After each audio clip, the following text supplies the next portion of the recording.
Primer Episode 2 Places, People, and Cultures of Essos and the Other Continents Part 1 An Introduction to the Rest of the World. Hello again, my darling slackers, and welcome back to A Cup of Ice and Fire, the show where we find dates for lonely squirrels. Just kidding. If you're new to the game, this is the show where we explore the world of A Song of Ice and Fire, the fantasy novels from the best-selling author George R.R. Martin. This show caters to both book readers and people who only watch the HBO TV show Game of Thrones. The goal is to discuss theories about what twists and turns the story might take, but in order to get to that point where we can discuss those theories, we need to get everyone on the same page. Thus, I present you with the Primer series, a collection of 6 videos that provide you with everything you need to know about the world in which our story takes place. If this really is your first time on our channel and you are a show watcher only and not a book reader, then I suggest you check out Primer Episode 1. That was the previous episode and it covered the basic history of the world, which is actually super important when you're examining a story as complex as this one. Even names of major characters can be hard to remember. For example, if you think this girl's name is Khaleesi, then you really need to go back and watch episode 1. I'm not trying to make fun of you or anything like that, but if that's you and you feel really overwhelmed by the intricacies of the plot of Game of Thrones, then honey, you've come to the right place. I'll sort you out, don't worry about it. Stick with me, and soon you'll be winning trivia games and crafting theories of your very own with your hardcore nerd friends. Dream big, people. Aim for the stars. Even if you're a person who knows this girl's name is Daenerys Targaryen, you still might want to check out episode 1 just in case you need a refresher on the backstory. Oh, and before anyone complains, spoiler warning in effect. So don't be writing me no letters, fam. But let's be real, if you're out here in these streets looking up Game of Thrones videos, you probably want to learn as much as you possibly can. Spoilers be damned. In fact, you laugh in the face of spoilers. Ha ha ha ha. Alright, now that we've got the business parts out of the way, let's continue with our in-depth investigation of Planetos. In the last episode, we learned that the world was made up of at least 4 continents: Westeros, Essos, Sothoryos, and Ulthos. Our story primarily takes place on the continent of Westeros, and is supposed to be more or less the struggle for the Iron Throne of Westeros and the threat of the bad guys that come from the far north of Westeros. Essos and the other continents aren't featured as heavily until later on in the series, and almost all the chapters that take place on Essos seem to be narrated by characters who aren't technically native to Essos. They're Westerosi outsiders who provide us with great descriptions of what these places look like, but because the characters traveling through Essos are really Westerosi, they don't always know all the history and lore of the places that they're visiting. They're basically just long-term tourists.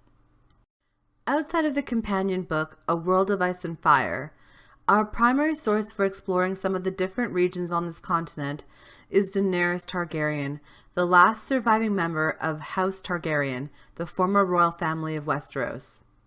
Through her journey, we get to visit one of the free cities, the Dothraki Sea, Slaver's Bay, and even the fabled city of Qarth.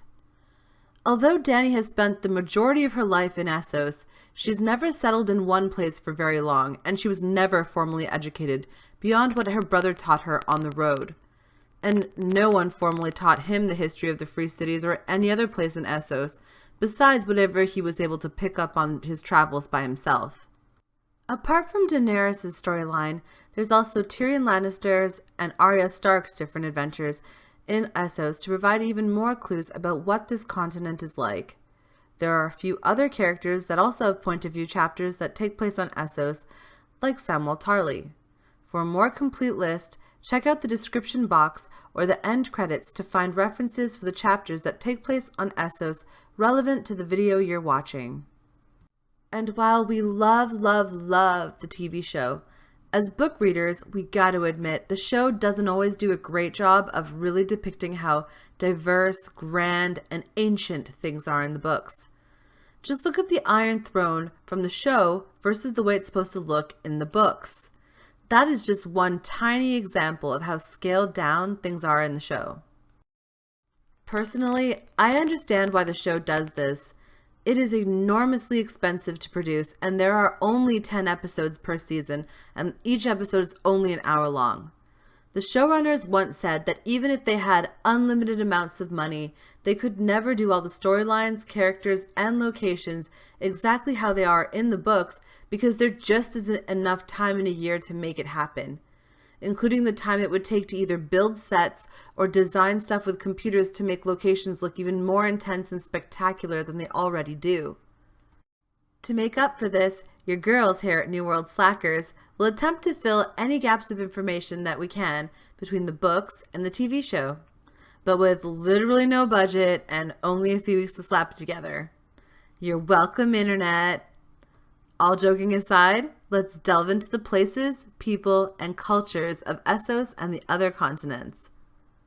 Starting with the basics, this is the world, and this giant hunk of land, that's the continent of Essos. This right here is Sothoryos, and this is Ulthos, which may or may not be a continent, but more on that later. These are the various regions of the world that we'll be exploring in Episode 2. The 9 free cities, the Valyrian Peninsula and the Sorrows, the lands of the Shivering Sea, the grasslands, the island nations of the Summer Seas, Slaver's Bay and the Giscari Empire, Karth, the Red Waste and the Merak Islands, the Golden Empire of Yi and the islands of the Jade Sea, Ashai by the Shadow, Beyond the Bones and the Mountains of the Morn, Sothoryos and Ulthos. Let's also keep in mind that human life started here on Essos before migrating over to Westeros. No one knows exactly where on Essos humans originally came from, though. I do have a theory about that, but as we cross the continent, we're going to play Nancy Drew and look for clues as to where humans came from and what the world was like in ancient times. Instead of just telling you my theory, I think it will be easier if you see all the information presented and then you can come to whatever conclusions you want to. Maybe it'll be the same ones that I have. We'll discuss this all together at the end, though. Also, by virtue of the fact that humanity originated in Essos, they've got much older civilizations than the ones you'll see in Westeros. Cities on this continent are many times bigger than even the biggest city in the Seven Kingdoms, which is King's Landing. And like I said before, holy balls are they old. And the people that live in Essos are incredibly racially diverse, spanning all the colors of the rainbow, even blue and green. We'll get to the blue and green later, but I wanted to say racism does exist on this continent, although it doesn't seem to be a universal problem either. Most people think about class and wealth before they consider judging someone by the skin color.